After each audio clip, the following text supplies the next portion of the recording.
So I've spent my entire career working on software systems that incorporate streaming telemetry in one form or another. I worked for about a decade on a time series database to store telemetry for historical analysis that was used widely in industries like oil and gas, electrical transmission and distribution, among others. I've worked on a software system for publish and subscribe of time series, as well as persistence mechanisms for sharing telemetry and events among software systems. And I've worked on software for reliable telemetry collection from industrial equipment, control systems, sensors, and so on. And for the past few years, I've been working on distributed systems for monitoring and controlling distributed energy assets. And despite all the recent buzz around platforms for events, fast data, streaming, time series, and so on, these, or at least elements of these systems, have existed in the industrial world for decades. So telemetry from these systems is typically an unbounded stream of events. So you can imagine measurements from a temperature sensor that just keep going on forever. And the eventual consistency in these systems is usually okay. They're message-based, they're designed around eventual consistency. But it's really important to maintain the order that messages come in. And these systems also require very reliable data collection, very low latency, as well as high availability, because they're being used to make operational decisions and run your business. So from these requirements and these constraints, some pretty common patterns emerge in terms of the software systems around them. And my background's in the industrial context, so that's what I'm going to speak about here today, but I think you'll probably notice some patterns in the industries that you work in as well.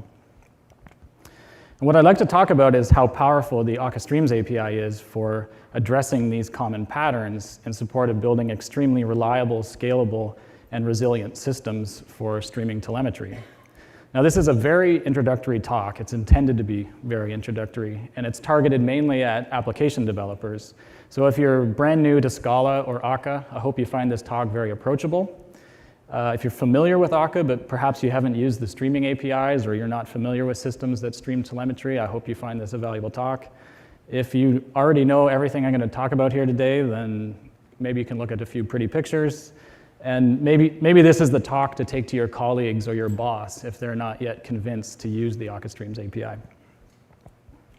And the talk's divided into two pieces. First, I want to provide a motivating example for even using a streaming API. So I want to demonstrate the pitfalls of trying to build a system for streaming telemetry without actually using explicit streaming APIs.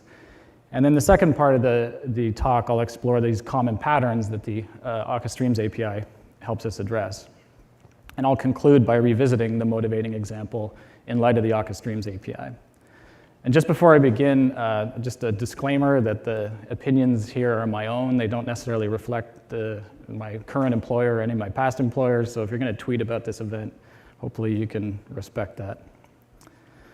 Okay, a motivating example. So let's say we have thousands and thousands of wind turbines, and we want to collect telemetry from these wind turbines in order to support different parts of the business, and we'll store that telemetry in a database. And let's build a proof of concept of this system using Akka actors. So we'll start out with an actor that's going to maintain our connection to the database in this service. So if you're not familiar with actors, actors are just a class. And you interact with them by sending them messages. And an actor processes one message at a time. That's what makes it a concurrency primitive. And actors can also manage state. So in this case, the actor is going to manage our database client. And each time we get a new telemetry sample from one of these wind turbines, we're going to insert it into the database using this asynchronous method on the client. And since this is just a prototype, we're going to ignore error handling for now, and I'll come back and revisit that later on. So this is how we create the database actor. And this is how we use it. So each wind turbine is going to have a WebSocket connection to our service so that it can stream measurements in real time. And each time we get a new measurement, we're going to parse it and then send a message to the database actor that's actually going to insert it into the database. And we can share this database actor across all of the different WebSocket connections. So pretty simple. Now, the first problem we run into when we start testing this proof of concept is we have really poor performance because we're sending a single message to the database every time we get a new sample. So we need to do some kind of batching so that we get efficient writes. So we're smart programmers, so we can revisit the database actor and keep a sequence of samples in memory and keep track of the count. And each time we get a new sample, we'll just append it to that sequence and increment the count by 1. And once we hit 1,000, we'll insert that whole batch into the database in one call. And the insert method looks as follows. We're going to now call this bulk insert method, and then we'll reset the list of samples and the count. Okay, so this improves performance a lot. Now we have a system that performs pretty well. The next problem that we run into is that message delivery in these systems can be somewhat irregular, especially if telemetry is reported on change rather than at some kind of regular sampling interval. So if we wait until we have a batch of 1,000, sometimes that introduces too much latency into the system. And we want the data to be available in the database in near real time to support these other applications. So again, we can revisit this database actor and we can introduce a timer. And this timer is going to expire in 1 second and send a tick message to the actor. And when the actor gets the tick message, it's going to call the insert method to insert the events into the database, and then it's going to reset the timer to expire in another second. So this is going to keep the data in the database with a latency of roughly no more than roughly a second. Now, of course, previously we worked hard to batch our writes at 1,000, and now we have this timer that could expire right after we've inserted a full batch. And this is probably premature optimization, but of course, as programmers, this bothers us, and we can't resist trying to fix it. So we can address this by introducing another variable. But of course, this is getting pretty hard to read now, so I'm going to zoom in. We can introduce a Boolean to keep track of whether we've flushed events to the database or not. And when we insert a batch, we'll set that Boolean to false. And then when our tick timer expires, if we've already inserted a batch within the last interval, then we'll just skip it and reset the Boolean. Okay, so that addresses that problem. The final problem we encounter when we start testing our proof of concept at scale is that sometimes we can overwhelm the database with writes. And this really negatively impacts other services. So you need to somehow throttle requests to the database through these dynamics. And we can do this by introducing yet another mutable variable into this actor to keep track of the outstanding requests, the total number of outstanding requests to the database. So each time we initiate a new request, we'll increment it by 1. We'll never let more than 10 asynchronous requests be outstanding to the database at any one time. Of course, if we still want to maintain our batch sizes of 1,000, now we need to split our sequence in memory and keep track of what's remaining, which adds some complexity. And when the insertion completes, we also need to send ourselves a message in order to decrement the counter. And when we receive that decrement message, we'll decrement the counter by 1. And then if we still have samples that we want to insert in the database pending in memory, then we'll call the insert method again. And of course, we can't forget to reset our magic flush variable to false. Okay. So how does our proof of concept look? We started out with this pretty simple database actor that was easy to get our heads around and looked pretty promising. And we ended up with this. And if I zoom in on the insert method, it really isn't clear at first glance what this is even doing. In fact, I'd love if there was a bug in here that would help prove the point. So the actor has definitely been good at encapsulating mutable state. Notice we've only had to change the actor. We didn't have to change the rest of our program, so that was good.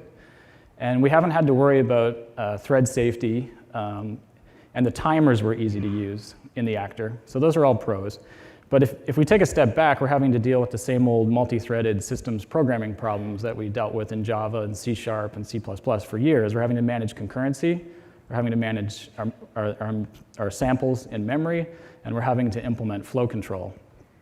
And of course, testing of this actor, at least in its current implementation, is not going to be trivial at all.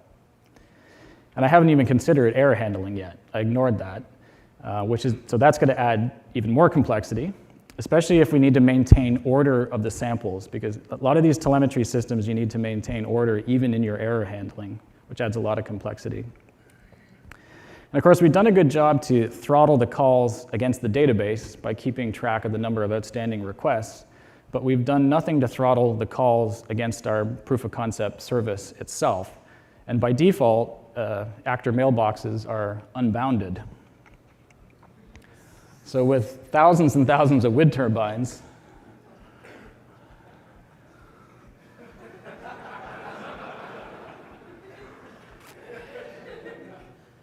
yeah, you get the point.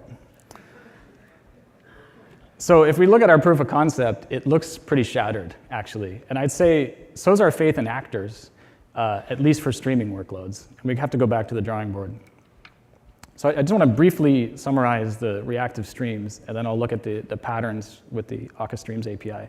So reactive streams it's a specification for asynchronous stream processing, and it does it through non-blocking flow control. And what this gives us is bounded resource constraints, so we don't explode memory or we don't hog all the CPU cores. And reactive streams is also intended to be an interoperability layer between libraries and between systems. And here's an example of part of the specification. This is the subscriber interface, and you can see a little bit of the specification below. And here's an example of a subscriber. This is an open source project I contributed briefly to. And you can see down at this level, we need to do things like make sure we don't have nulls so that we obey the specification. And make sure if you are writing at this level that you're using the test kit to make sure that your implementation is compliant. We also need to worry about doing certain operations atomically. And of course, we need to worry about threads. So I think this is something that's often misunderstood. People read the reactive streams specification, or they see a talk on it by somebody, and they really want to embrace the ideas that are in it, but it's really intended for library developers. It's a service provider interface. It's the average application developer or a systems developer shouldn't be programming at this level of abstraction. We should be using a high-level end-user API. And one of those high-level end-user APIs is the Akka Streams API. And I'm a really, really big fan of Akka Streams API. I just love it. So the Akka Streams API has this notion of sources, which are elements that just emit messages. They don't have any inputs. And sinks, which have inputs but no outputs. And then these elements that have both inputs and outputs and can perform transformations like filtering, mapping, throttling, and so on. And then they can be composed together into flows in simple cases, like maybe an ETL application where you're going from one source to a sink. Or in more complex cases where you need to merge streams or bifurcate streams, you can compose them into graphs. And the Akka Streams API implements the Reactive Streams protocol, so we have back pressure, which means that the upstream can't overwhelm the downstream by pushing too many messages to it, because the downstream requests messages from the upstream. And this can be batched, and it's also asynchronous, so it can be quite efficient. Okay, part 2 of the presentation, looking at the patterns, some of the patterns that we've already seen in the context of the Akka Streams API.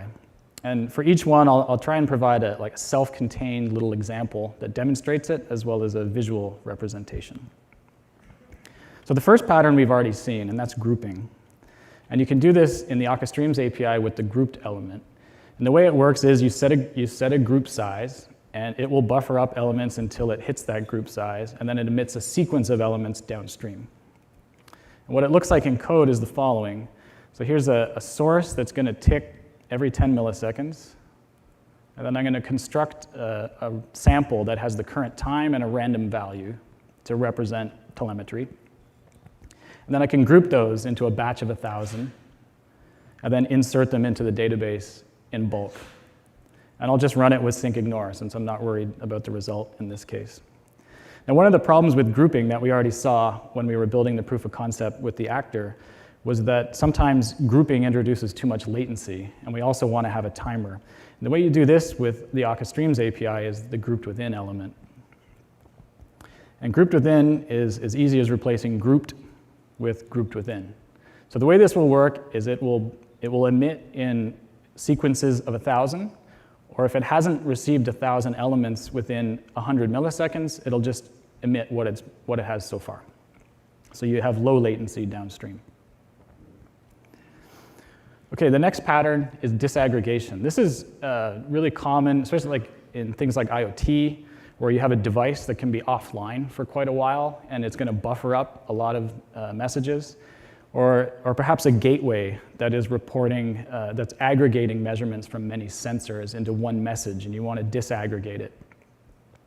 So as a concrete example, let's say that this is one of the messages we get from one of these wind turbines. So here's the JSON message with a unique identifier for the wind turbine, the timestamp of the message, and then this list of measurements, one for the power, one for the rotor speed, and one for the wind speed. And let's say we want to disaggregate that JSON message into a measurement case class that has the unique ID, the timestamp, the name of the signal, and the value.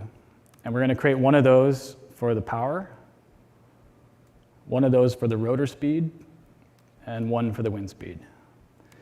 And the actual method that does the parsing of the JSON and emits a sequence, I'll just leave that to your imagination. So the way to handle this with the Akka Streams API is using map concat. So you have these aggregates that come in, you have some kind of function that emits a sequence, and then individual elements from that sequence will be emitted downstream. And what it looks like in code is the following. So here's a source with a JSON message, and we're going to parse it into a sequence, and then emit individual elements downstream. And then, of course, we can group them up again and write them to the database in bulk. Okay, the next pattern is filtering. So this again comes up in industry quite a lot. You see, you have legacy message formats that you might want to ignore. You have messages that aren't of interest. You have messages that are improperly formatted and you can't parse them. Or you have impossible values, like a battery that has more than 100% charge, something like that. And you want to filter out this telemetry. And cleaning up telemetry in an industrial setting is usually pretty important when you're making operational decisions on top of it. So there's a lot of ways to do filtering with the Akka Streams API. I'll just review a few.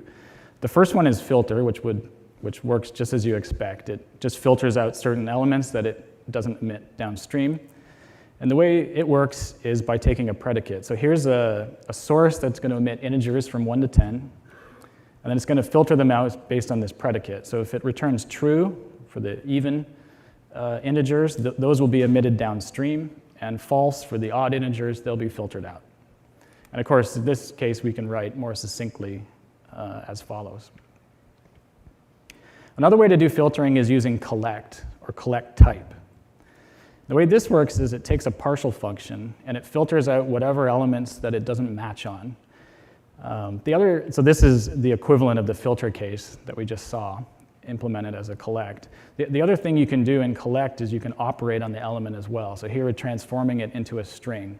And note in filter, it just returns a Boolean and you just pass downstream the element without transforming it. Perhaps a collect case that makes a bit more sense is if you have a map stage upstream that's mapping the odd integers to be invalid and the even integers to be valid, and then you can collect the valid ones, perhaps transforming them again. If all you want to do is just filter out based on type, then use collect type. And this just filters out whatever elements that don't match the type. So with that said, filtering is actually a bit of a strange thing in systems that stream telemetry, because usually in production settings, you want to inspect bad messages. You want to log them. You want to increment counters, because you want to have insight into what's going on. You want to know, why is this device sending me a message that I can't parse? And you don't want to just simply filter them out and ignore them. So one way to do this is with divert to, which allows you to divert a certain subset of messages into another sink. So here's an example of an error sink that's just going to log the messages that were invalid.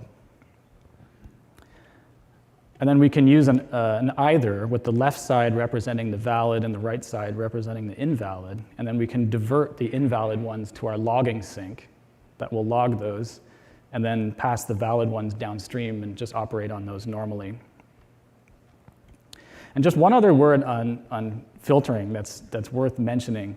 A pattern that comes up a lot if you're reading from, say, a durable message queue or some kind of persisted store, and you're trying to keep track of the work you've done so that you you make sure that you complete it all, you usually need to maintain order of elements all the way downstream. So imagine consuming from a Kafka topic, and you want to commit your offsets. You want to make sure that you do that in order. So what happens a lot is it feels right to filter out elements in a telemetry system, but often what you need to do is just classify them as valid or invalid, something like that, and pass them all the way downstream to some kind of commit sync that will commit your offsets in order. And it does tend to complicate these pipelines somewhat. Okay, the next pattern is rate limiting requests, and this is one that we already saw in the proof of concept. So this would be like rate limiting the number of requests against a database, for example. So this is the example we saw earlier when we were calling this synchronous method to insert a batch of elements into the database. And a mistake that's easy to make is mapping over an asynchronous method if you switch to using an asynchronous method, because this will compile and run just fine. But what's going on is you're emitting futures downstream, and those futures haven't necessarily been completed yet. And what you've done is essentially removed back pressure, because now it's just going to emit elements downstream as fast as it can go. So what you want to do when you're dealing with asynchronous methods is to use map async. And map async is going to manage the completion of those futures and then pass the element downstream. And using map async is as easy as replacing map with map async. And then the two is controlling the parallelism. So this will allow 2 outstanding asynchronous requests at any one time, but no more. And if we want to adjust the amount of parallelism, we just change that 2 to 4, and now we can have 4 outstanding requests at any one time. So it's very easy to experiment with the parallelism in your system to improve the performance. Now, one important thing to note with map async is that it's going to still emit the elements downstream in the order that they came from upstream. So the futures might complete in a different order, but it's going to maintain the downstream order in whatever the order that came in. So if you don't care about order, sometimes you can get a little bit better performance using map async unordered, and it will emit the elements downstream as fast as the futures complete. It's not going to wait for ordering. So sometimes that'll deliver better performance. And it's as simple as replacing map async with map async unordered. Okay, the next pattern is throttling. And this is useful when you have a faster upstream and a slower downstream that you want to define within some kind of rate. So maybe you're making requests against a service and your SLA only allows 10 requests per second or something like that, and you want to stay within that bounds. To do this, use the throttle element, and it'll take care of this faster upstream and then emitting downstream at a defined rate. So here's an example of a source that's ticking every 10 milliseconds and generating one of our random samples. And then it's only going to emit 1 element a second downstream. There's a few different ways to throttle. One of them is shaping, and what shaping does is it back pressures. So this is just going to back pressure upstream and emit downstream at 1 second. You can also fail the stream in the throttle, but that's usually not what you want to do in these systems that stream telemetry. You just want to back pressure. The throttle stage can also deal with data that's non-uniform. So if you have, say, events arriving and you want to emit them with very low latency, but you still want to respect the maximum throttle, it can handle that by adjusting the burst. So here's an example that will emit 3 elements a second. But if all 3 of those elements arrive at the beginning of the second, it will emit them right away. They won't necessarily be evenly spaced across the second. So this can deliver low latency while still respecting the maximum bounds. Okay, the next pattern is concurrency. So when I built this presentation, this was the first picture that made me think of concurrency. There's actually a 4th plane in the background, if you can spot it, landing in Oakland. This is San Francisco. And I thought, oh, someday I'll find a better picture of like someone juggling knives or something like that. But since I picked this picture, Air Canada has had 2 near-miss accidents on this very runway. So it proves that concurrency is still hard, and I stuck with this picture. So there's a few ways to do concurrency in Akka Streams. Akka Streams are actually executed on top of actors. If you're only dealing with the Akka Streams API, that's basically transparent to you, and you don't need to worry about it. But under the hood, a single stream is executed on top of a single actor. And this is often the most efficient way to run an Akka stream with what's called operator fusing. But sometimes we want our stream to run concurrently. And the way to do that is to use async. And what it's going to do is break the stream into two actors, introducing an asynchronous boundary. And it's going to use message passing across that boundary, which is a little bit slower, but often the concurrency benefit is worth it. So what this looks like, here's an example of gzip encoding a JSON string and then gzip decoding that string 1,000,000 times. And if we insert an async in between those two stages, this is going to run twice as fast, assuming you have enough cores on your machine. And that's because the encoding stage and the decoding stage can run concurrently. And notice how easy it is to experiment with this asynchrony. We didn't have to introduce threads or reader-writer locks or any of that complication. We can just say async. We can rerun our tests, our benchmarks, our profiles, and see if it improves the performance. Now, I'd already mentioned futures as a way to run asynchronous tasks from an Akka stream. And I just want to make sure that it's clear the relationship between map async on a future and async. So if you're using map async, that's still all running underneath on top of one actor. This has not introduced an asynchronous boundary, even though those futures might be running on a different thread. So sometimes using async in combination with map async can still be valuable, and that's just really down to profiling your stream based on your workload. Okay, the next pattern is idle timeouts. And the way this works, the idle timeout element, if no elements have been transmitted through the element within a certain time window, it will throw an exception and fail the stream. And this is really useful for reclaiming resources. So imagine a service, even say our proof of concept that has all these WebSockets, and you want to have some kind of idle timeout after a while to reclaim resources. This is a way to do it. I also really like idle timeout for testing systems that involve streaming telemetry. So often writing tests that might do something like read off a pub sub system and assert that we're getting all of the messages that we expect in the order that we expect.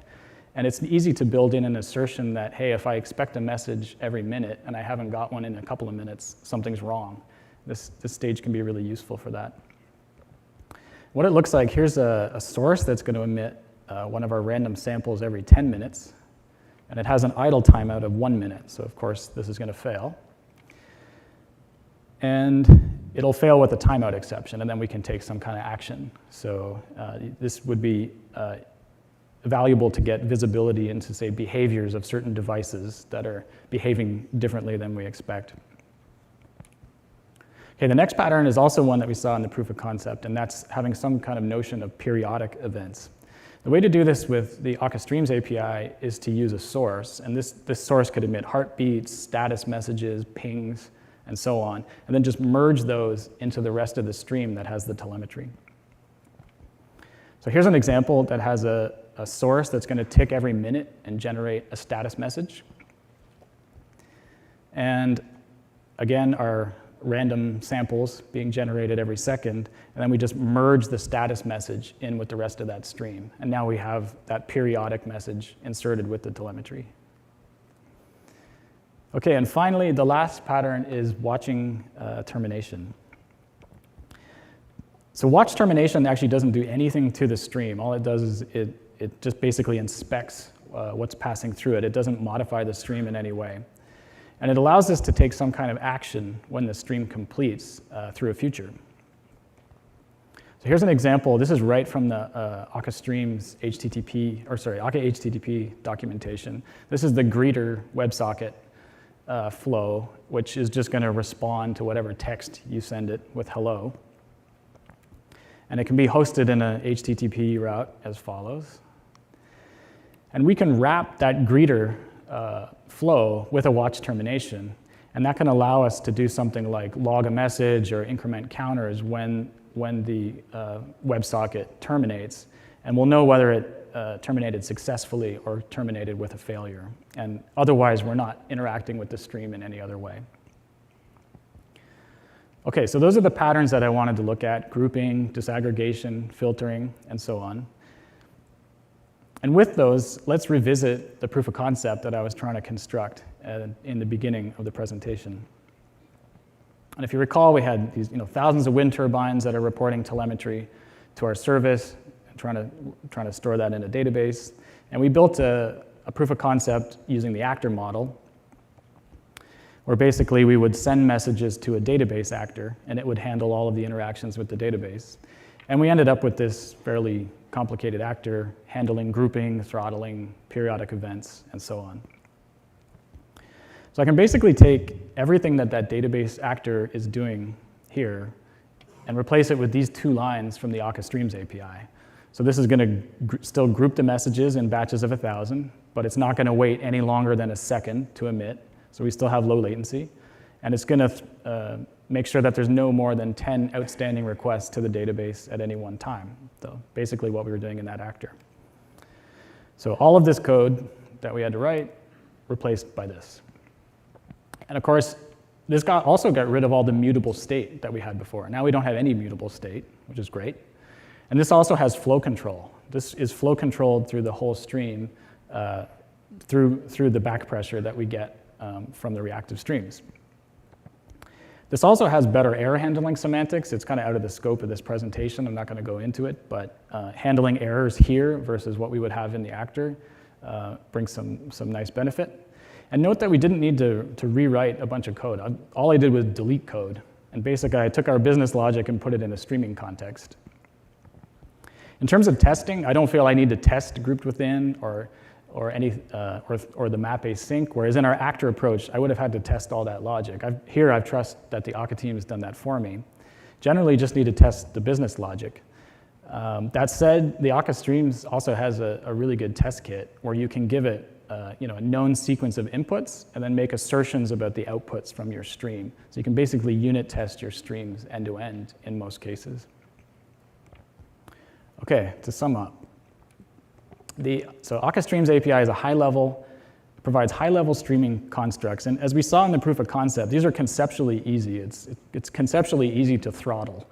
But when you actually get down into the implementation details, it gets a little messy. They also provide flow control and give us bounded resource constraints, so we're not going to explode memory, we're not going to hog all the cores. They're strongly typed, so we get compile time safety for our programs. And they are super reliable and have great performance. From personal experience, these systems just run. They're very responsive to system dynamics, and they're just extremely reliable. Okay, so what about actors? I've seen a lot of people end up at this point where they've kind of gone through this journey, and they say, well, do we even need actors now? Like, do we just use streams everywhere? And I think there's two answers to that. I think there's a lot of places we can use streams that we don't typically think of using streams, but actors are still important. And if you're kind of having the same question, I would invite you to watch this talk that I gave at Reactive Summit last year. It's really the complement to this talk. It's the second part of this talk.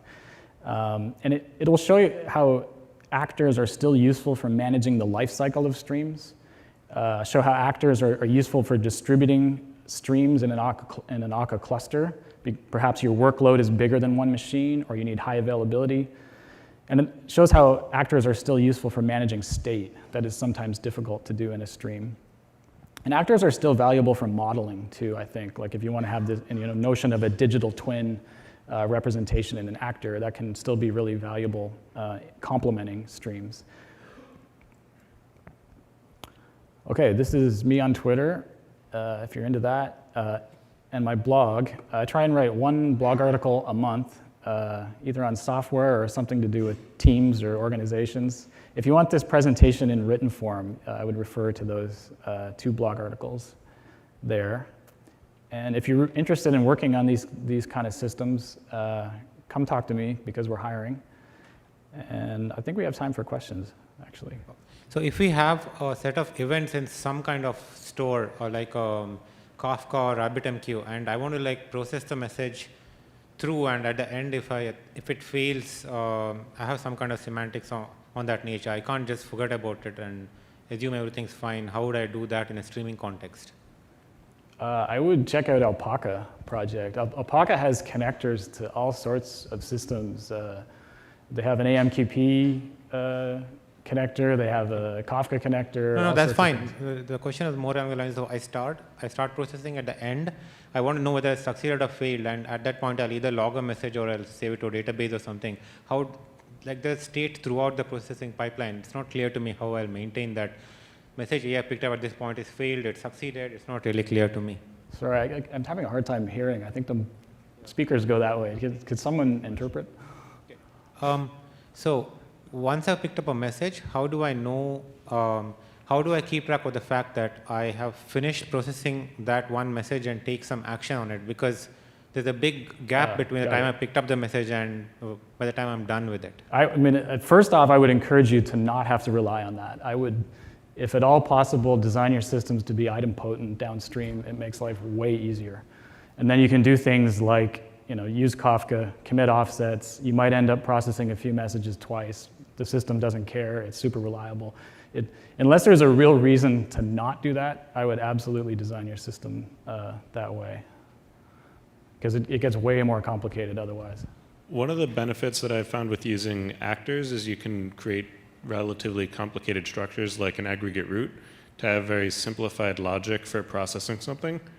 Do you know if there's something that allows you to do something like an aggregate root in Akka Streams, where you can have some very simplified logic which you've shoved your message into, as opposed to having to have something which handles all cases? Watch that other presentation that I gave. I think that will address your question. So there's no reason why you can't interact between streams and actors.